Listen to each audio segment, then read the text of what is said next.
Imagemo. Imagemo. Imagemo. Imagemo. Imagemo. Imagemo. Imagemo. Imagemo. Bonjour, c'est Marie Lalande au micro d'Imagemo à voix haute, épisode du 25 février 2024. Aujourd'hui, en deuxième partie d'émission, dans les coulisses du livre, je reçois un prolifique duo d'auteurs, illustrateurs, éditeurs, Marianne Dubuc et Mathieu Lavoie. Et comme d'habitude, on terminera l'émission avec les actualités littéraires. Mais d'abord, en première partie, à Dis-moi ce que tu lis, je rencontre une enseignante de 4e année de l'École Saint-Jean-Baptiste à Québec, Annie Pelletier, et 3 des élèves de sa classe, Tessa McKenzie, Pénélope Guzman et Nicolas Fenchel. Et c'est Geneviève Mangerel de BANQ qui nous présente des histoires autochtones dans la chronique des livres qu'on écoute. Encore une fois, tout plein de livres et de choses à découvrir sur la littérature jeunesse.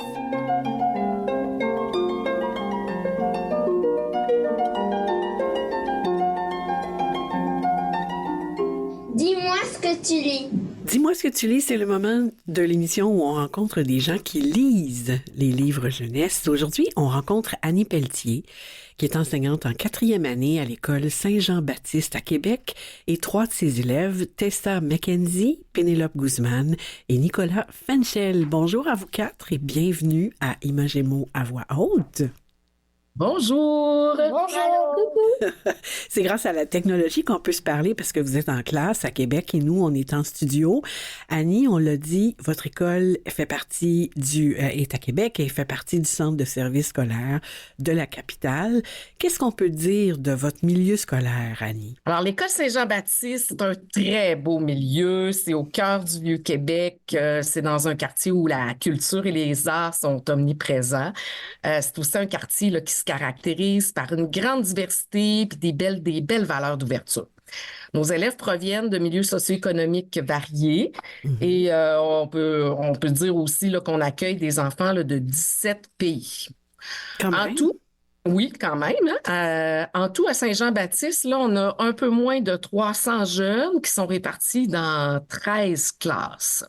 Ouais. Puis, je pourrais ajouter là, que nos élèves sont très cultivés, curieux, ouverts d'esprit. Et j'ajouterais que le personnel est aussi très allumé, très engagé. C'est vraiment une école extraordinaire. En tout cas, on entend le sourire dans la voix, Annie. Nous, on se connaît parce qu'on s'est rencontrés à une autre époque quand nous étions toutes les 2 conseillères pédagogiques de français. Vous avez décidé il y a quelques années de retourner enseigner dans les classes et de vivre concrètement ce que vous proposiez aux enseignants. Déjà, vous avez toute mon admiration. Dites-nous, quelle place faites-vous à la lecture et à l'écriture dans votre classe de 4e année en tenant compte de la réalité de votre milieu scolaire? Bon, quand les élèves entrent dans ma classe en début d'année scolaire, là, à la fin août, là, moi, je veux qu'ils sentent rapidement que la lecture occupe une place super importante. Moi, j'accueille des lecteurs ou des élèves qui vont le devenir. OK. J'ai la chance d'avoir un grand local, ce qui me permet d'avoir un gros coin lecture. J'ai même déjà eu un gazebo là, d'artistes là, dans ma classe. Là, ça donne le ton, hein? Ça permet de voir à quel point tu sais, c'est important pour moi. Ouais. J'ai une bibliothèque classée, j'ai un divan, des coussins. Donc, c'est un coin qui est confortable, qui est organisé, qui est invitant. Mm-hmm. Je dirais aussi que mon coin lecture puis mes livres... Annie? Ah, ça, c'est la réalité de l'école. Oui, Hein? ça, c'est la C'est réalité. Hein? l'intercom, Ouais. J'ai également, oui, c'est ça, là, c'est ça, des fois des petites interruptions. C'est la comme vie. c'est le cas. Alors, donc, comme je le mentionnais, là, mon coin lecture il est bien important dans ma classe parce que mes livres et mon petit coin lecture, ce sont mes principaux alliés là, dans mon enseignement de la lecture. Mm-hmm. Tu sais, comme CP, là, j'ai lu beaucoup de choses. Je suis allée chercher beaucoup d'informations, évidemment, comme tu l'as mentionné, Marie. C'est sûr que quand on arrive dans la classe, on s'ajuste, on s'adapte. Mais je dois dire que parmi les ouvrages qui m'ont beaucoup influencé, il y a celui de Régie Routman, Enseigner la lecture, revenir à l'essentiel. Ce que j'ai retenu de ce livre, là, c'est qu'en plus d'un coin lecture bien garni, ben l'essentiel, c'est l'enseignement des stratégies, le carnet carnet de lecture, la lecture interactive, puis toutes les conversations là, qu'on a autour des livres, que ce soit par des formules d'entretien, puis bon, tous les autres dispositifs qui amènent les lecteurs non seulement à lire, mais aussi à réfléchir sur leur lecture. C'est l'essentiel, effectivement. Je suis allée dans votre classe il y a quelques semaines. J'ai rencontré des lecteurs passionnés, autonomes, des enfants allumés, capables de parler de leurs livres préférés, des personnages à qui ils s'identifiaient, puis de certains moments, certains éléments d'appréciation littéraire. Je propose, Annie, si vous voulez, qu'on leur donne la parole. Tessa, Pénélope et Nicolas, vous avez choisi de nous parler de certains livres que vous avez lus et appréciés. Donc, on va parler de ces livres-là. Commençons par Nicolas. Nicolas, toi, qu'est-ce que c'est le livre dont tu veux nous parler? Moi, c'est Pax et le petit soldat, illustré par John Clason et écrit par Sarah Pennypacker. Je Ouais. trouve que le livre est un chef-d'œuvre car ça nous fait sentir plusieurs émotions, que les personnages ont chacun leur personnalité, puis que les illustrations de John Clason, tout comment, c'est pas trop réaliste, mais c'est comme plein de petits traits partout dans l'image qui font en sorte que ça donne un vraiment beau dessin. Moi, je trouve que le livre est vraiment bon, l'histoire est bonne. Moi, c'est mon livre préféré que j'ai lu jusqu'à maintenant dans mon histoire de la lecture. Ouais. Donc, tu me Mm. parles du tome 1, parce qu'il y a un Ouais. deuxième tome. Raconte-nous un petit peu, qu'est-ce que ça raconte? Ça parle de quoi? De qui?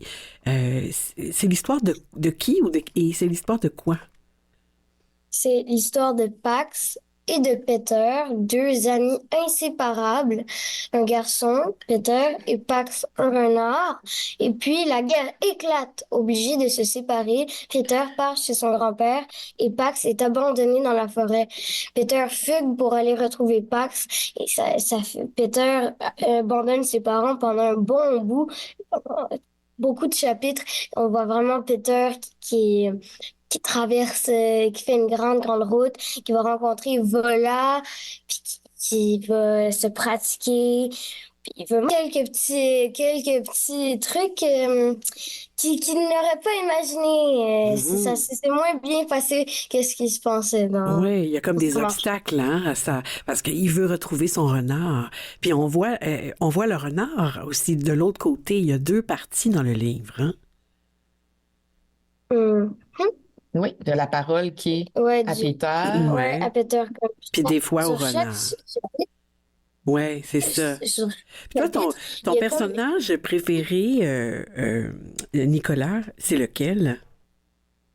moi, c'est Avorton. C'est un renard que Pax va rencontrer dans la forêt, Mhm. qui fait un peu pitié, qui est tout maigre, et qui a un renard gris aussi. Mais ce qui me fait, en plus, ce qui me fait me faire pleurer dans le livre, c'est que à un moment donné, il va toucher un câble électrique, puis sa patte va comme Ah oui. exploser en quelque sorte. Ah oui, c'est un moment très émouvant, ça. À qui tu le conseillerais, ce livre-là? Ben, Des à lecteurs de quel âge? À des lecteurs vers mon âge, parce que c'est pas si gros que ça. Ouais. C'est 300 pages, 30 chapitres.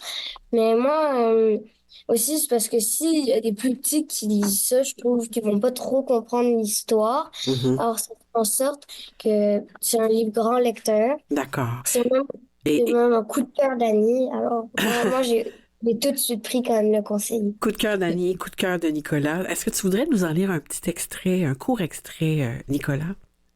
Oui. On t'écoute. C'est mon territoire. Pax fut si surpris qu'il faillit tomber du tronc de chêne sur lequel il somnolait.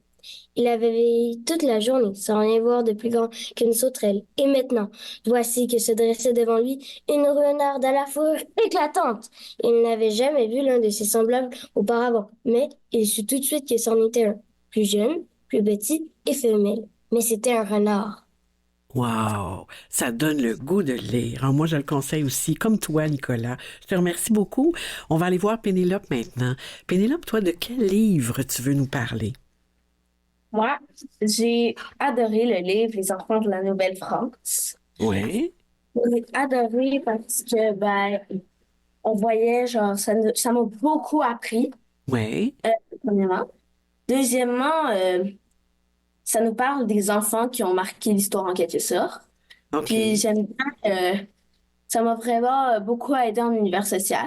C'est comme si, dès que j'ai lu la première petite partie, j'ai eu envie de lire et lire et lire, puis continuer à lire ce livre. Donc, c'est un livre qui t'a aidé à apprendre des choses. Est-ce que c'est un livre documentaire, Pénélope? Oui, Ah, c'est un livre documentaire, c'est intéressant. C'est un autre style. Est-ce que c'est une histoire ou plusieurs petites histoires? Qu'est-ce qui se passe dans ce livre-là? c'est plusieurs petites histoires de plusieurs enfants de la Nouvelle-France. Oui. À Puis, l'époque de la Nouvelle-France. Ça se passe à l'époque de la Nouvelle-France. oui, OK. Puis, est-ce qu'il y a un personnage que tu as aimé plus que les autres, toi? moi, c'est vraiment Kandraka, Pourquoi? une petite fille euh, en Huronie. En Puis, Huronie. j'ai bien Donc, aimé, ça m'a fait faire des liens avec ce que j'avais appris ouais. l'année passée, cette année. Est-ce que tu as un exemple de lien, Pénélope? Un exemple de lien. Oui, j'en ai un. Ouais. On t'écoute. Je suis Kandraka, de la nation Wendat.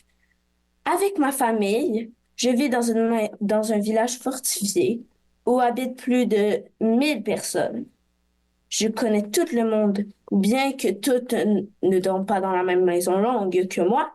On compte une, trai- une trentaine de cette construction en bois. Ah, fait que c'est intéressant, tu as choisi de nous lire cet extrait-là. Donc, il nous montre comment, dans quel genre d'habitation les Wendat habitaient. Tu le conseillerais à qui, comme lecteur, ce livre-là, Pénélope? Mais surtout aux enfants qui s'intéressent à l'histoire de la Nouvelle-France et tout ça, aux personnes qui aiment l'histoire surtout, Oui, évidemment. Hein? aux enfants de peut-être 7 8 ans à quoi, 10 ans ou 11. D'accord, donc plutôt plus au deuxième cycle. Je te remercie beaucoup, Pénélope. Merci beaucoup. On termine avec toi, Tessa. Qu'est-ce que ça raconte, toi, le livre dont tu as choisi de nous parler? C'est un garçon qui vient de déménager dans une maison mystérieuse Ouais, avec son chat puis ses deux parents. ouais. On a oublié de dire le titre, hein, parce que j'ai oublié de te le demander. Qu'est-ce que c'est? L'étrange fille au chat par Rémi Simard et Julie Rochelot. Ah, ça, c'est publié chez La Courte Échelle. Hein. Ça fait partie de la collection Noire. Donc, Ouais. je te laisse continuer à raconter de quoi ça parle et puis qu'est-ce qui se passe dans ce livre-là. Donc, c'est le garçon. Donc, il vit dans une maison qui est nouvelle, mais sa maison est quand même très... Sa maison fait vraiment peur. Oh, Même si elle vient d'être nouvelle, il y a un fantôme qui vit dans sa maison. Il vient dans son jardin pour se balancer. Euh, le garçon, il a beaucoup d'imagination. mhm. Puis ses parents, eux, ils disent qu'il y a trop d'imagination. Personne ne Mais lui, croit, hein, c'est ça. ouais, personne ne le croit Mhm. quand il dit des trucs, mais c'est vrai qu'il y a un fantôme et tout. Il raconte ça à ses parents, mais ses parents pensent juste qu'il est fou. Ah oui, pauvre lui. Est-ce que donc tu as aimé ça? Est-ce que tu aimes ça, lire ce genre de livre-là, toi? Oui, j'adore, parce Mhm. que c'est un livre d'horreur. T'aimes ça, J'adore les livres. l'horreur, toi? Ouais. Puis, c'est qui ton personnage préféré dans cette histoire-là? Moi, c'est le chat, Ouais. le garçon, parce que il est identique à mon chat. Oh, il ressemble à ton chat, toi. Est-ce que tu voudrais nous en lire un petit bout? Tessa? Ouais. On t'écoute. Je n'arrivais pas à m'endormir. Dehors, le vent et la pluie étaient de plus en plus intenses. À un moment, le chat s'est réveillé et a dressé les oreilles. La température a soudain chuté. On aurait dit qu'il faisait -1000 dans la pièce. Mais je n'ai pas eu le temps d'y penser très longtemps. Quelqu'un s'approchait de ma chambre. C'était papa, maman, je ne reconnaissais pas les pas. Mhm. Mhm. Annie, on va revenir à vous. Merci, Tessa. On revient à vous, Annie. De Oui. quelle façon vous présentez les livres, les genres littéraires, les auteurs, les autrices aux enfants? Est-ce que vous fonctionnez par thème? Est-ce que vous fonctionnez par des modules d'atelier? Est-ce que vous avez des bacs de livres que vous proposez? Ben, en fait, je touche à plein de petites choses, là. J'ai une planification qui est quand même assez souple. Moi, je commence l'année en parlant de mes lectures d'été. J'aime beaucoup parler de mes coups de cœur, valoriser ceux des élèves pour créer un genre de buzz autour d'un livre, d'un auteur, d'une collection. Mhm. Je pense que mes élèves savent que j'adore Marie-Renée Lavoie, la collection Noire, hein, dont Tessa vient de nous parler, Claude Ponty, Michael Escoffier, Rascal. Je dirais que le buzz actuellement là, chez mes grands lecteurs, c'est justement Pax que Nicolas nous a présenté. Mhm. Ouais. Depuis que je l'ai présenté, toute la classe. Toute la classe veut le lire, Ben puis oui. Marie Lavoie, là, on est rendu au 3e tome, là, puis là, les élèves se l'arrachent. Là. Donc, on crée un phénomène de rareté dans notre bibliothèque de classe. Oh, Je- wow. Alors, je peux le prêter. Oui, on se prête des livres, tout ça. Oui, c'est Euh, génial, ça. C'est Ben génial. oui. Puis par ailleurs, là, tu sais, quand on a un auteur qui vient nous visiter, ben c'est sûr qu'on se plonge dans les livres de celui-ci avant sa visite. Mhm. Tu sais, on a eu Martine Latulippe qui est venue en octobre. On a fait un cercle de lecture sur la collection des Julie avant son passage. Si on travaille un élément littéraire, ben, je vais mettre en réseau des livres qui nous permettent des comparaisons autour de cet élément-là. On peut faire des combats de livres aussi. Puis, Ouais. ben, évidemment, là, ben, je tiens compte également là, des modules qui sont à l'étude en écriture. Par exemple, au moment où on écrit des documentaires, ben, on se plonge dans les documentaires. Mhm. Et les élèves doivent aussi en avoir dans leur boîte de livres. Donc, il y a un Donc, lien direct entre l'écriture puis la lecture dans la classe. tout à fait, tout à Ouais. fait. L'an passé, vous me disiez que vous avez bénéficié du programme de résidence d'auteur en milieu scolaire. Il y a un volet où est-ce que les écrivains peuvent venir faire des résidences dans les écoles. C'est lié à la culture à l'école. C'était qui l'autrice ou l'auteur l'an passé? On a eu la chance d'avoir l'excellente et dynamique autrice Émilie Rivard pendant 12 semaines à notre école. Eh boy! Alors, oui, ça a été extrêmement riche. Elle est venue animer des ateliers dans nos classes, dans l'ensemble des classes de l'école. Mhm. Et aussi les élèves là, dans leur processus d'écriture, quand ils étaient bon, il y avait besoin de conseils, ils pouvaient aller voir là, Madame Rivard dans son local, puis échanger avec elle. Puis Émilie Rivard écrivait un roman qui se déroulait dans le quartier Saint-Jean-Baptiste. Et parallèlement à ça, nos élèves aussi, là, au 2e cycle, écrivaient Ah, un wow. roman, une histoire, un récit là, qui se déroulait dans le quartier. Alors, ça a été très, très, très riche. Et Nicolas, Tessa, Pénélope, est-ce que vous vous souvenez de quelque chose qui s'est passé qui était vraiment le fun avec Émilie Rivard? Elle nous faisait faire des ateliers, genre, elle nous faisait créer des histoires à l'impro. Ouais. Elle nous faisait proposer des idées pour son histoire. Elle nous montrait comment elle créait ses histoires. Elle partait de plusieurs petites idées.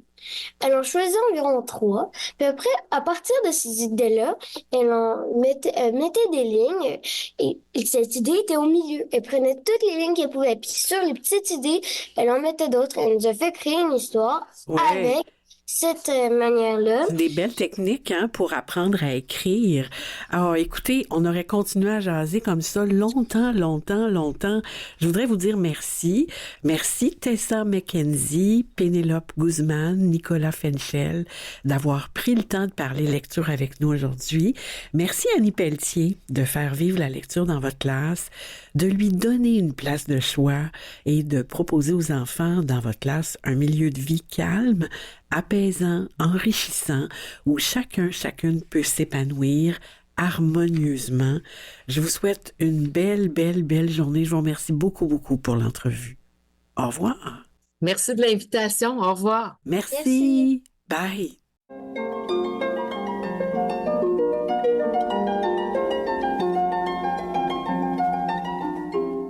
La chronique des livres qu'on écoute. Aujourd'hui, c'est Geneviève Mangerel, bibliothécaire au service adapté de Bibliothèque et Archives nationales du Québec, BANQ, qui assure la chronique. Bonjour Geneviève, très très heureuse de vous accueillir. Bonjour Marie. Geneviève, vous vous intéressez à tout ce qui touche à l'accessibilité, à l'inclusion, et aujourd'hui, vous nous faites découvrir des histoires autochtones. On vous écoute. Alors, ma première suggestion s'intitule « Le voyage de Kwekwe et Moultes » de Joanne Pawnee-Parent. Ce livre est paru en 2010 aux éditions Planète Rebelle en version imprimée avec un CD. Et aujourd'hui, on peut trouver le livre audio sur la plateforme audio de Radio-Canada. Le narrateur est Robert Savencroze et on entend aussi des chants et de la musique de tambour et aussi des bruits de la nature. C'est très sympathique. Ouais. Pour accomplir un grand voyage, deux jeunes qui s'appellent Kwekwe et Moultes ont besoin de la sagesse du grand-père, le Mouchoum, et de la grand-mère, la Koukoum. Ils seront guidés par un cerf, une corneille et un saumon, et aussi par le tambour de leur grand-père qu'on appelle le Tawegan. OK. On écoute un extrait. D'accord. Ils ont voyagé toute la journée en compagnie de Plamo, le saumon. Suivre un saumon, c'est toute une aventure, car les saumons remontent le courant de la rivière, sautent les chutes et les cascades. Au coucher du soleil, le Plamo leur dit « C'est ici que nos sentiers se séparent. Au revoir. » Mais Plamo, dirent les enfants d'un ton désespéré, ça fait 3 jours que nous voyageons en forêt et notre mouchoum nous a dit que nous trouverions la Koukoum après 3 jours. Où est-elle?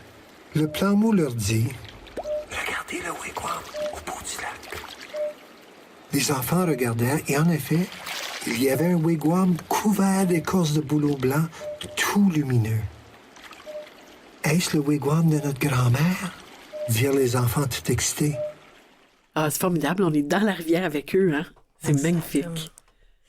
Allons-y avec la deuxième suggestion, qui a pour titre « Bâton à message Tesnoastagana » de la célèbre poétesse Innu Joséphine Bacon. Ouais, qu'on aime. Oui. Ce recueil de poèmes est en français et aussi en langue Innu Aïmoun. Il a été publié en 2009 aux éditions Mémoire d'Encrier. Le livre audio, comme le précédent, on peut le trouver sur la plateforme audio de Radio-Canada. Et la narration est faite par l'auteure elle-même, Joséphine Bacon, et aussi par l'actrice Chloé Sainte-Marie. Les bâtons à message sont un ensemble de repères qui permettent aux nomades d'orienter leur marche. À l'aide de cette image, l'auteur nous transmet la culture d'entraide, de solidarité et de partage de son peuple. On écoute un extrait. Les arbres ont parlé avant les hommes. Tesnoastagana, des bâtons à message, servaient de repères à mes grands-parents dans le Nujmut, à l'intérieur des terres. Les Inuits laissaient ces messages visuels sur leur chemin pour informer les autres nomades de leur situation. Ils plantaient 2 morceaux de bois d'épinette blanche, plus ou moins courts, l'un à l'oblique de l'autre. Un bâton penché très près du sol contre un bâton vertical signifiait la famine, et son orientation désignait comme une boussole le territoire où ils se rendaient. Wow, quelle voix, hein? Oui. Oui. Comme troisième titre, je vous suggère La créature des neiges de Stéphane Simard. La version imprimée de ce livre est parue en 2000 aux éditions du Soleil de minuit. On peut trouver le livre audio sur la plateforme BANQ numérique ou sur Raconte-moi une histoire, un service disponible en ligne ou par téléphone. Attention, je vous préviens, cette histoire est légèrement effrayante, mais pas trop. Le grand-père raconte une histoire à ses petits-enfants. En plein hiver, 3 hommes se réfugient dans une cabane au milieu de la forêt. En pleine nuit, on cogne à leur porte. Ils hésitent, mais ils finissent par ouvrir la porte. Apparaît alors un être immense et terrifiant qu'ils laissent entrer. Et je vous en dis pas plus parce que je veux pas divulgacher la fin de l'histoire. Non. Par contre, je veux bien vous laisser écouter un extrait. Oui. Au 9e jour de la tempête, alors que nous étions assoupis, j'entendis 3 coups distincts à la porte. Je ne fis pas trop attention, mais soudainement, 3 autres coups retentirent. Toujours perplexe, mais plus attentif, j'attendis et écoutai. En plus d'être glacé de froid, j'étais glacé de peur. Affolé, je tentais désespérément de réveiller mes compagnons. Je dus les emmener pratiquement de force jusqu'au seuil de la porte. Je leur dis qu'il y avait quelqu'un dehors, mais à leur regard, je savais bien qu'ils ne me croyaient pas. Oh là, c'est mystérieux. Mystérieux. Oui. Ma dernière suggestion s'intitule Les Papinachois de Michel Noël. Le livre imprimé a été publié en 2012 aux éditions Dominique et compagnie. Comme pour le titre précédent, le livre audio est disponible sur BA1Q numérique et aussi sur Raconte-moi une histoire. Ouais. Le soir, le clan des Papinachois s'assoit autour du feu. Les jeunes questionnent les aînés sur l'origine du monde, sur les temps anciens, la vie en forêt ou les animaux. Pour répondre aux questions, les grands-parents racontent des histoires. On peut écouter un extrait. Quand les membres du clan ont une décision importante à prendre, ils viennent voir Papa Papinachois et lui demandent « Dis-nous ce que tu en penses ». Papa Papinachois réfléchit longuement avant de donner son avis. Ses conseils sont toujours remplis de sagesse. Tous l'écoutent, l'aiment et le respectent. À la brunante, le clan se rapproche du feu qui pétille au cœur du village. C'est une heure propice aux conversations. Petits et grands font cercle autour de grand-papa et grand-maman Papinachois. Les jeunes les questionnent sur l'origine du monde, les temps anciens, la vie en forêt, les animaux. C'est intéressant, Michel Noël, quand même, vous avez dit la date de cet ouvrage-là, c'est 2012. C'est 2012. Quand même, et c'est intéressant parce que c'est toujours accessible, toujours près de nous. Magnifique. Merci Geneviève. Donc, 4 suggestions. Merci pour cette première collaboration. Sur le site de l'émission, on retrouvera les liens vers les titres mentionnés. Au grand plaisir de vous retrouver. Merci Marie, à bientôt.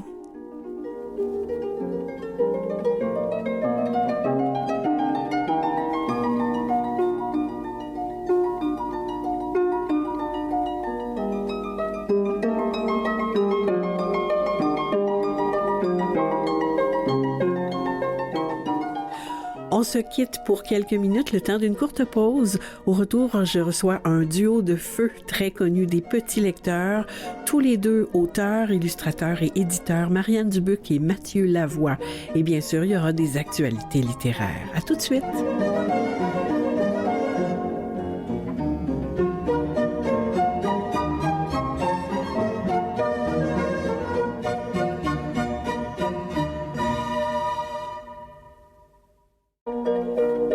Bienvenue en deuxième partie d'Images et mots à voix haute.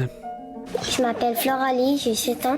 J'aime les documentaires parce que ça me fait voyager et aussi j'aime les albums parce que ça me fait aussi voyager. Dans les coulisses du livre. Dans les coulisses du livre, c'est le moment de l'émission où on rencontre des gens qui font les livres jeunesse. Marianne Dubuc et Mathieu Lavoie, bonjour et bienvenue à Images et mots à voix haute. Bonjour Marie. Bonjour. Vous portez tous les deux quelques chapeaux professionnels. Vous êtes tous les deux auteurs, autrices. Je ne sais pas si on dit auteur. Qu'est-ce qui te plaît plus, Marianne? Ben, autrice, illustratrice, c'est un peu répétitif. Ben, c'est ça. Mais j'ai lu à un endroit qu'au Moyen-Âge, les métiers avaient leur féminin, sculptrice, autrice et tout ça. Puis ça s'est perdu par la suite. Ouais. Donc, par souci de féminisme, je vais accepter autrice. Autrice, alors. Donc, auteur, autrice, illustrateur, illustratrice, éditeur, éditrice. Et donc, vous avez cofondé les éditions Album en 2018. Vous êtes partenaire dans la vie et au travail. Un beau défi. Vous êtes aussi parent, un autre défi. Comment vous faites pour séparer la vie personnelle de la vie professionnelle? Est-ce que vous avez des espaces de travail distincts? Est-ce qu'il y a des moments dans vos journées où c'est interdit de parler boulot? Je vais y aller. Oui. Ben, en fait, Mathieu et moi, on s'est connus à l'UQAM en design graphique au début de notre bac, à la première session au premier mois. Ouais. Puis on est devenu un couple très rapidement. Et donc, en fait, toute notre vie de couple s'est bâtie autour de notre milieu professionnel parce que le design graphique est resté dans nos vies professionnelles. Puis par la suite, notre premier enfant est né quand j'ai commencé à faire mes livres. Donc, en fait, la famille puis la vie personnelle a toujours été liée à notre vie professionnelle. Donc, pour répondre simplement, on ne la sépare pas. Ouais. Ça vient l'un avec l'autre. Mais il y a à peu près 1 an, on a trouvé un espace de travail pour que ce soit pas à la maison. Puis j'avoue que ça aide quand même à avoir une certaine coupure. Il faut dire aussi que nos enfants sont devenus des adolescents à travers les années. Et donc, on a quand même un peu plus de liberté ou de souplesse. Ouais, eux, ils avaient besoin de plus d'espace aussi. Ouais. Un espace pour créer aussi. Puis, donc, on leur a donné comme la pièce qu'on utilisait à la maison comme bureau. OK. Puis là, on a trouvé cet espace-là qui est beaucoup plus grand, puis qui permet justement de fermer la porte, de rentrer à la maison, de faire la coupure. Mais c'est sûr que, bon, dans les métiers de création, la porte n'est jamais fermée, en fait. Non, c'est comme dans l'enseignement, ça, C'est effectivement. On est toujours, c'est toujours dans notre tête. Comme Marianne, elle aime dire souvent, on est toujours en vacances et jamais en vacances. C'est intéressant comme parallèle. Alors, Marianne, on parlait de vous. Je voudrais présenter quelques éléments de bio pour chacun d'entre vous, et Marianne et Mathieu, pour les auditeurs qui vous connaissent moins. Marianne, vous êtes née à Montréal, vous avez fait un bac en design graphique à l'UQAM et votre carrière d'autrice illustratrice jeunesse a débuté en 2006. Vous êtes traduite en plus de 30 langues et vous publiez vos livres maintenant chez Album et chez divers éditeurs notamment. Mathieu, vous avez étudié en design graphique aussi à l'UQAM, donc vous l'avez dit, c'est là que vous vous êtes rencontrés tous les deux. Et puis vous avez fait un autre bac en photographie à Concordia. Vous êtes auteur, illustrateur et designer. Vous avez d'abord été directeur de création à la courte échelle, puis designer et cofondateur en 2013 de Comme des géants, où vous vous occupiez de l'aspect visuel, en plus de faire avec votre partenaire Nadine Robert les choix et le travail d'édition conjointement. Et puis vous avez cofondé ensemble la maison d'édition Album. Vous vous connaissez plutôt bien l'un et l'autre. Moi, j'ai le goût de vous demander ce que vous pensez du travail de l'autre. Marianne, qu'est-ce que vous pourriez dire de l'œuvre de Mathieu? Ça, c'est une question, une question tricky. Oui, c'est ça. J'ai réfléchi à ça. En fait, moi, je dirais que je décrirais les livres de Mathieu en quelques mots. En fait, ils ont une grande simplicité. Ouais. Mathieu fait vraiment confiance à l'intelligence des enfants. Mm-hmm. Puis je pense qu'en allant vraiment à l'essentiel, en racontant ses histoires, il essaie vraiment d'épurer et d'aller à la simplicité. Ouais. Il réussit à faire des livres qui ont beaucoup d'humour, mais qui marchent super bien avec les petits. À chaque fois que je lis un de ses livres à des enfants, à des tout-petits, c'est incroyable la réponse qu'ils ont. Puis on le soupçonne pas des fois face à des livres qui sont très simples graphiquement, puis qui ont l'air un peu épurés, la force que ça peut avoir, l'espace que ça leur laisse. Donc ça, c'est les livres de Mathieu, mais Mathieu, il se résume pas juste à ses livres. Puis ça, c'est quelque chose que les gens savent moins, mais moi que je sais parce que je le côtoie au quotidien depuis de nombreuses années. Mais en fait, les livres de Mathieu sont très graphiques, mais Mathieu, en fait, est capable de faire de la peinture ultra réaliste aussi. Il y a vraiment un large éventail visuel. Puis moi, j'en suis témoin à la maison parce qu'on fait souvent des jeux de dessin avec les enfants ou des fois, on fait juste dessiner, il dessine les enfants et tout ça. Mm-hmm. Donc moi, je le vois. Puis ça, c'est quelque chose que j'admire beaucoup chez lui, c'est que Mathieu, il a vraiment une grande richesse culturelle puis de connaissances aussi. Il aime beaucoup, quand il y a un sujet qui le passionne, il va aller au fond du sujet. Oui, il peut lire sur le sujet pendant des semaines et tout ça. Donc moi, c'est quelque chose que j'admire beaucoup chez lui. Ah, c'est intéressant. Puis Mathieu, vous, comment vous décririez l'œuvre de Marianne? Moi, je pourrais... Bon, je pourrais partir de son, de l'enfance de Marianne que je connais d'elle, de ce qu'elle a raconté. Ouais. Marianne, c'est une enfant unique. Donc, elle a grandi dans une maison où elle était souvent seule, mais très, très stimulée, en fait, par des parents qui étaient dans le milieu culturel puis qui côtoyaient une panoplie de gens intéressants. Marianne, elle avait beaucoup de matériel, elle avait beaucoup de crayons. Elle était très, très... sa mère lui refusait jamais un crayon. C'est la légende qui dit ça, mais c'est oui. C'est la légende. Là, je recoupe en plus des trucs qu'elle aurait pu répondre plus tard. Là. Mais donc, c'est ça. Il y a cette partie-là où elle était souvent... Elle se construisait son petit monde à elle, étant enfant unique. Puis, en même temps, étant seule, elle faisait beaucoup de télévision aussi. Fait qu'elle a regardé beaucoup de dessins animés. Ah oui! Des émissions de l'époque... Colargol. Oui. La forêt verte. Les contes de la forêt Les années verte. 80, là. Ouais, les années 80. Hachi, probablement, des trucs comme ça. C'était trop triste. Il y a des thèmes musicaux qui nous viennent en tête. Oui, tout à fait. Donc, ça a nourri des livres aussi, là, des livres au Père Castor qu'elle avait peut-être accès chez sa grand-mère ou aussi chez elle. Des contes, des contes un peu classiques, là, des trucs. Gerda Müller, qui est une Allemande là, qui a illustré Boucle d'or. Oui. Elle a fait un truc qui s'appelle Les bons amis, qui est aussi un livre, une histoire très mignonne, en fait. Puis là, tu sais, les gens qui la connaissent pourraient faire des parallèles avec les histoires de Marianne, là. Oui, beaucoup des livres avec des animaux. Alors, ça a oui, une influence, c'est ça. Oui, vraiment, là. Beaucoup d'animaux, en fait. Oui. Marianne, elle aime beaucoup dessiner les animaux. Donc, Marianne, elle a un univers peuplé d'animaux, en fait. Et de nature.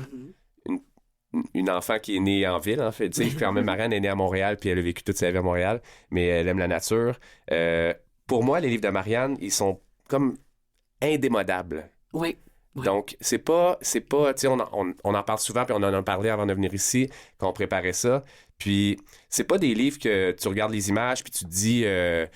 les images, c'est à la mode, admettons, là, tu sais, c'est en 2015, là, c'est le truc à la mode. Ouais. Mais elle a quelque chose de très classique. C'est intemporel. Intemporel, classique, tu sais, je pense que ça va survivre. Ouais. Ben, déjà, tu sais, il y a des livres, en fait, qu'elle a fait il y a 15 ans qui sont toujours... Au goût du jour. Qu'on réimprime toujours. Oui, en fait, effectivement. Qui circulent, qui sont toujours en circulation. Donc, ça, c'est quelque chose que j'admire beaucoup aussi de son travail, tu sais, c'est qu'elle est capable de faire des histoires comme ça. Ces histoires sont touchantes. Tu sais, elle a un registre très large, en fait. Ouais. Tu sais, elle peut être... elle a une partie de son travail qui est très touchant. Puis après ça, elle est capable d'aller dans l'humour. C'est une dessinatrice hors pair, là, tu sais. Donc, elle a ses livres, Les Facteurs souris, les livres chez Casterman, qui sont peuplés de détails, là, beaucoup de détails. C'est formidable de vous entendre parler l'un de l'autre. C'est magnifique. Je voudrais donc... revenons au livre de Marianne. Parlons de ce que vous avez écrit déjà. Quelques-uns de vos livres. Vous avez écrit Le lion et l'oiseau, qui a obtenu le prix du gouverneur général en 2014. Le chemin de la montagne, qui s'est mérité le même honneur en 2018, et d'autres prix prestigieux, d'ailleurs. L'autobus, qui s'est mérité le prix des libraires et le prix TD. Et mentionnons également Ours et le murmure du vent, publié en 2020. Il y en a d'autres encore, toujours avec des petits personnages qui plaisent tant aux enfants. Lulu, Lucie, Baba, Nina, Milo, en plus de tous ces grands livres foisonnants. Mathieu en a parlé, publié chez Casterman. Dans votre travail, il y a des thèmes qui reviennent, la famille, la nature, l'amitié, l'empathie. On va écouter un court extrait d'une vidéo réalisée par la Fabrique culturelle où on vous entend quand vous aviez 10 ans. Qu'est-ce que tu aimerais faire plus tard comme métier? Moi, je voudrais être dessinatrice pour les jeunes enfants, puis écrire des histoires, puis faire leurs dessins. Puis aussi faire des affiches pour eux, des affiches pour des expositions. Wow! Dans cette vidéo, on reconnaît le thème de voix. Hein? Vous dites que vous écrivez pour l'enfant que vous étiez. C'est comme ça que c'est le titre. Qu'est-ce qu'elle lisait? Qu'est-ce qui l'allumait, cet enfant? Mathieu en a parlé un petit peu. Pensez-vous qu'elle serait fière, cet enfant-là, de ce que vous devenez? Ben, j'imagine que oui. En fait, oui, Mathieu a comme répondu à cette question à l'avance. Ben, donc, vous avez entendu quel genre d'enfant j'étais. mais c'est sûr que je me souviens, quand j'ai enregistré cette vidéo-là, quand on m'a posé la question, je me souviens très bien, je me dit, mais je ne sais pas ce que je vais faire plus tard. Pour moi, c'était pas clair, mais il fallait que je réponde. Puis, je pense que c'est ma mère qui m'avait dit, réponds ce que tu aimes faire en ce moment, tu sais, vas-y simple. Tu sais, parce que j'étais consciente, je pense même à cette époque-là, mon père était dans le milieu du cinéma, puis tout ça, que le tracé pour devenir auteur-illustratrice n'était pas clairement tracé comme d'autres métiers qui peuvent être plus simples. Donc, tu sais, c'était un peu des métiers artistiques, on ne sait jamais. Donc, j'ai quand même répondu ça. Puis, j'en parlais avec Mathieu ce matin. Je me disais quand même que j'ai dit ça à 10 ans. C'est que déjà, je pense que mon univers, mon imagination s'exprimait beaucoup dans le milieu de l'enfance, tu sais, tourné vers l'enfance. Ouais. Donc, j'imagine que je serais fière si j'avais 10 ans et que je savais ça aujourd'hui. Mais voilà. Vous avez aussi réalisé des murales dans des cours d'école ou sur des murs de bibliothèque et des illustrations pour le projet Boîte de lecture Littératie. C'est comme ça qu'on prononce aux États-Unis. Et vous collaborez avec La Clé, où vous animez des heures du conte improvisées sur Facebook. On élargit ici l'accès aux enfants. On bouge les murs. Comment vous trouvez ça, ces façons différentes-là de joindre les enfants? Ben, en fait, c'est vraiment stimulant parce que faire des livres, c'est bien, mais d'arriver à d'autres moyens de raconter l'histoire ou d'exprimer des histoires, c'est vraiment super intéressant. Tu sais, j'ai fait aussi un balado pour La puce à l'oreille, je pense l'année dernière ou l'année d'avant. Puis là, moi, j'ai l'habitude de raconter en images. C'est vraiment comme ça que mes histoires s'expriment. Puis là, je me retrouvais à exprimer seulement en audio, son. C'était super intéressant. Donc, de changer ces façons de raconter, je trouve ça super stimulant. Ah, c'est intéressant. Mathieu, on va passer dans votre univers, dans vos livres à vous. Dans l'épisode 9 de Contes puis raconte, qu'on peut voir sur ici Tout TV, vous dites que souvent, pour trouver vos idées, vous avez improvisé avec vos enfants d'abord, puis écrit l'histoire et enfin réalisé les dessins. Je voudrais mentionner certains de vos livres, improvisés ou non, hein? Le loup dans le livre. Il va falloir que je m'assoie avec vous pour discuter de Le Loup. Hein. On ne fera pas ça aujourd'hui, là, mais en tout cas. Maman, je suis réveillée, Frouche, Gilles, Toto veut la pomme, c'est quelques-uns. On vous reconnaît dans tous ces albums par le style minimaliste. Marianne en a parlé tantôt, les couleurs franches, un lien texte-image très efficace, des onomatopées, surtout le fait que vous faites confiance aux petits. C'est ce que vous avez dit aussi. Vous étonnez vos lecteurs toujours. Pourquoi d'ailleurs ce désir d'étonner, de ne pas tout donner tout cuit? Ben, moi, je pense que ma façon à moi d'écrire, en fait, ce que j'ai envie de faire, c'est surprendre. Ah oui, OK. Ouais, j'aime bien, tu sais, comme amener mon lecteur, lectrice, dans une direction, puis éventuellement essayer de les surprendre. Tu sais, c'est quelque chose que j'aime, que j'apprécie dans des œuvres que moi-même je consomme, admettons, au cinéma, dans la littérature. Pas strictement, ça c'est sûr. Mais après ça, quand je le fais, moi, c'est un jeu, en fait. Là, un défi, oui, c'est mon défi. Sur l'autre question, en fait, de jouer avec les mots. Oui, c'est ça. J'aime bien ça, surprendre. J'aime créer un suspense, en fait. Oui. Je vois mes livres comme un peu des mini-thrillers, par exemple. C'est intéressant. Certains de mes livres. Là. C'est vraiment fascinant. Vous jouez avec les noms des personnages. Souvent, c'est des doubles syllabes, Toto, Didier, avec certains mots. Il y a tralala qui devient lalatra selon le sens et le chemin du personnage. Vous jouez avec l'attention du lecteur qui se demande s'il a manqué quelque chose, qui veut retourner en arrière pour vérifier. Vous jouez, en fait. Le jeu, ça tient une place importante dans votre vie, dans votre travail? Ben oui, je pense que oui, là, en fait. Là, c'est la première fois qu'on me dit ça, je pense, mais oui, je pense que je suis un grand joueur là, de plein de choses, puis surtout... admettons, dans notre vie, dans la vie de tous les jours, là, si je joue avec les enfants, si je joue avec les enfants des autres, à l'école, on était très impliqués au primaire, puis je me retrouvais souvent à être dans des jeux avec les jeunes. Ouais. Parfois, il faut que je mesure mon intensité. Je me perds un peu, là, mais j'aime beaucoup jouer, là, j'aime beaucoup être avec j'aimais beaucoup jouer avec les enfants quand ils étaient petits, nos enfants. Ouais. Puis là, on fait d'autres choses aujourd'hui, mais oui, j'aime jouer, j'aime jouer dans mes livres. Ouais. Ça paraît. C'est votre dessin qui est devenu l'emblème du manifeste « On a tous besoin d'histoire ». On peut le voir sur la page couverture du manifeste. Un gorille de profil qui tient une petite fille assise dans sa paume. Qu'est-ce qui vous a inspiré cette illustration-là? D'ailleurs, j'en profite parce que on peut entendre sur les balados de « On a tous besoin d'histoire », on parle d'un de vos livres, « Maman, je suis réveillée ». Et donc, je reviens à cette illustration sur la page couverture. Ouais. Qu'est-ce qui vous a inspiré, cette illustration? Oui, ben en fait, au départ, Marie Barguidjian, elle nous avait demandé d'illustrer, elle a demandé à quelques illustrateurs et illustratrices là, de faire une image. Moi, j'avais préparé cette image-là. Puis, en fait, cette image-là, c'est un clin d'œil à un auteur qu'on aime beaucoup, Marianne et moi, qu'on a découvert pas mal en même temps, là. On a lu énormément avec nos enfants, c'est Anthony Brown, et un de ses livres, Anna et le gorille. Oui. Donc, c'est ça, c'est le gorille qui tient Anna dans sa main. Donc là, tu sais, est-ce qu'il y a un petit clin d'œil aussi peut-être à King Kong, mais au lieu d'être une femme, ben, c'est l'enfant. Puis l'enfant, en fait, Je pense que ça apparaît sur l'image, mais ou non. Mais je pense que j'avais écrit Anaï le gorille en tout petit. Est-ce que c'est là? En fait, c'est écrit Anaï le gorille. Ah, exactement. Effectivement. Bon, c'est ça. Donc là, je l'ai carrément écrit parce que pour moi, c'était important de faire ce clin d'œil-là à Anthony Brown, un autre auteur qui joue beaucoup dans la structure de ses livres, qui joue avec la forme, en fait. Et qui nous surprend aussi beaucoup. Qui initialement dessinait des planches d'anatomie. C'était son travail de formateur. Qu'est-ce qui mijote pour vous deux, comme autrice, comme illustratrice, comme auteur, comme illustrateur? Qu'est-ce qu'on pourra bientôt lire de Marianne Dubuc et Mathieu Lavoie? Moi, en fait, je suis en train de finir les illustrations de Lucie et compagnie Hiver, parce que Lucie, que j'avais écrit il y a 9 ans, j'en avais écrit juste un, j'avais toujours une intention de faire une suite. Donc là, je clôt la série avec le 4e tome, qui est l'Hiver, qui va sortir à l'automne.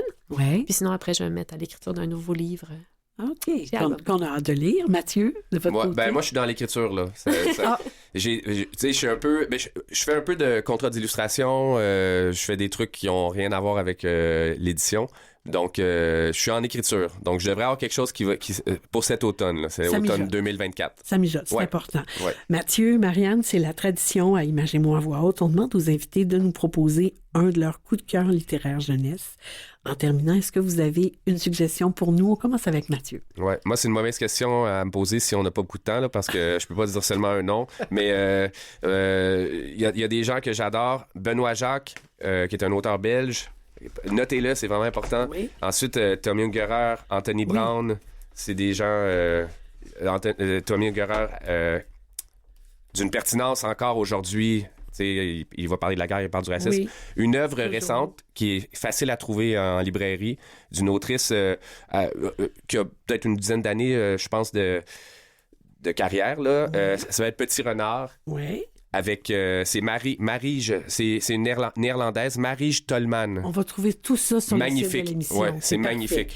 Merci pour les suggestions. Et Marianne?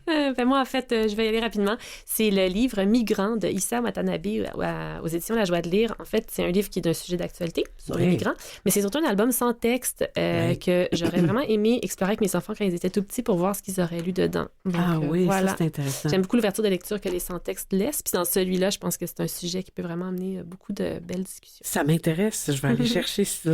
Je vous remercie tous les deux, vraiment. Je rappelle que les auditeurs, donc, on va trouver tous les titres qu'on a mentionnés sur le site de l'émission. Merci Marianne Dubuc, merci Mathieu Lavoie, merci pour votre travail, le plaisir renouvelé des livres que vous offrez aux petits lecteurs et pour le grand respect que vous leur manifestez. Au plaisir. Merci à vous, Marie, pour l'invitation. Plaisir.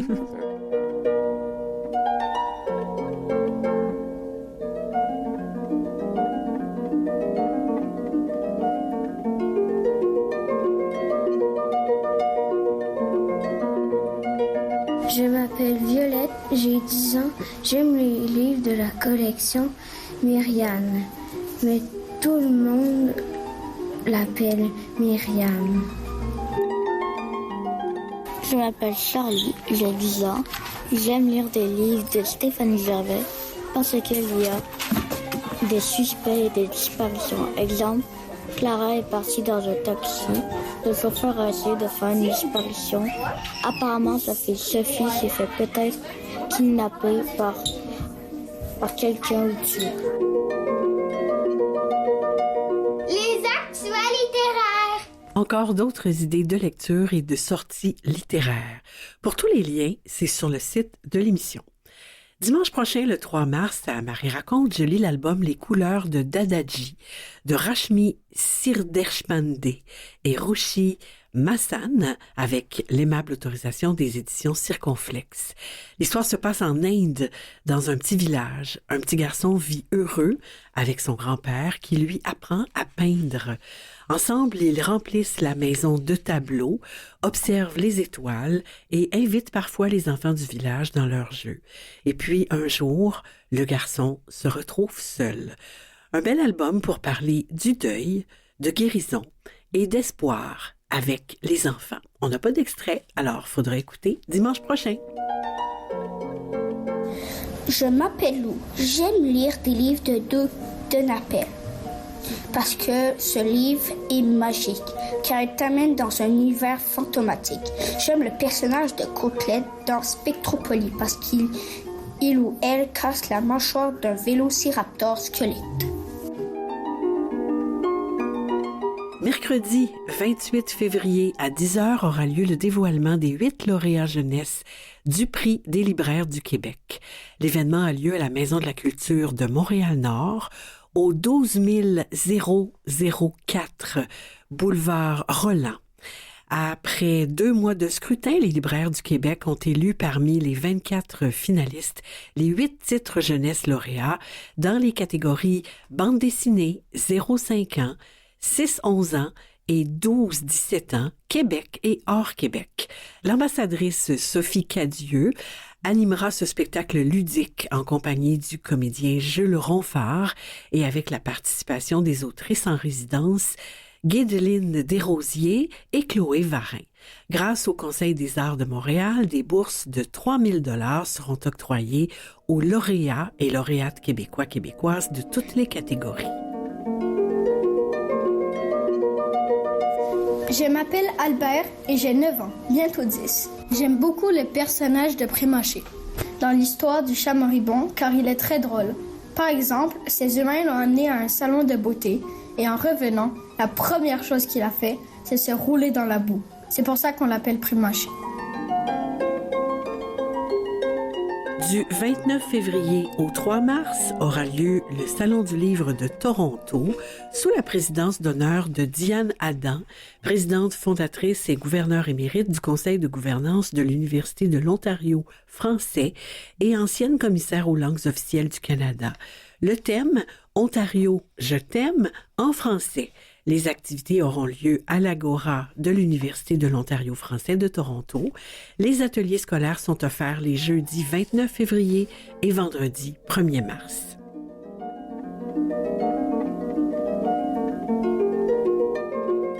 Bonjour, je m'appelle Tessa et j'ai 10 ans. Je vous recommande les livres de Raina Telgemeier, comme par exemple Fantôme, parce que j'aime les illustrations vives, les personnages expressifs et les histoires comiques.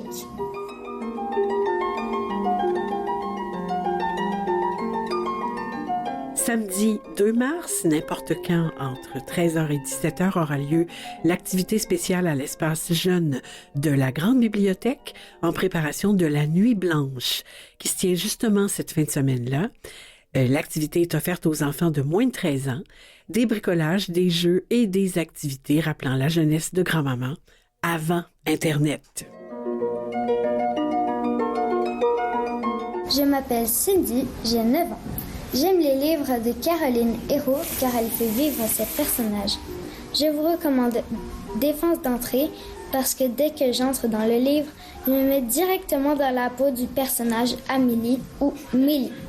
J'aime bien ce personnage car c'est une adolescente ordinaire à qui arrivent des choses un peu folles.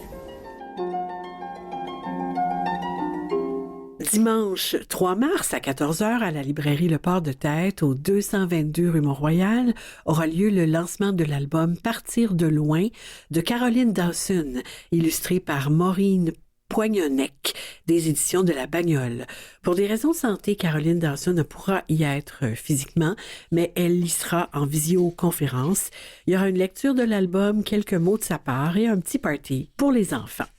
J'aimerais vous mentionner quelques nouveautés. D'abord, Abécédaire d'hiver de Fabienne Gagnon et Fanny Achache des éditions Station T Jeunesse. L'hiver qui n'est pas encore terminé nous apporte bancs de neige, glaçons, rafales et tempêtes, en plus de ses plaisirs polaires. Flocons doux, patins, raquettes et rêveries. Un album abécédaire qui fera parcourir à l'enfant la saison hivernale bien au chaud, entre le rire et la poésie. Les personnages humains et les animaux rendent les tableaux drôles, touchants, dynamiques et inventifs. Pour apprendre, se divertir et rêver. Aussi, il y a Mon nouvel ami de Sylvain Bouton, paru aux 400 coups. Zou, Lou demande à sa maman s'il peut inviter un ami à la maison pour goûter ses biscuits à la pistache. En pleine conversation sur son téléphone, elle accepte, sans voir que l'ami est un éléphant. Hilarant de voir ce qui arrive lorsque cet ami, pesant plusieurs tonnes, les accompagnera en pleine rue, prendra le métro et tentera de sauter sur le trampoline. Une amitié plutôt invraisemblable qui semble finalement des plus plausibles et un savant mélange d'absurde et de vie quotidienne. Toujours au 400 coups, l'album Les derniers moments de grand-papa d'Yvan Demuy et Janou-Ève Leguerrier. À travers ce récit, Yvan Demuy aborde le thème de l'aide médicale à mourir. Le grand-papa est malade, il perd des bouts de lui. Petit à petit, son corps l'abandonne à cause d'une maladie que personne n'arrive à guérir. Alors, le grand-papa a pris une décision importante. Il préfère partir pendant qu'on peut se dire « Je t'aime ». Un album empreint de sensibilité qui tend à mettre en lumière le cheminement de ceux qui reçoivent l'aide médicale à mourir et celui de leurs proches.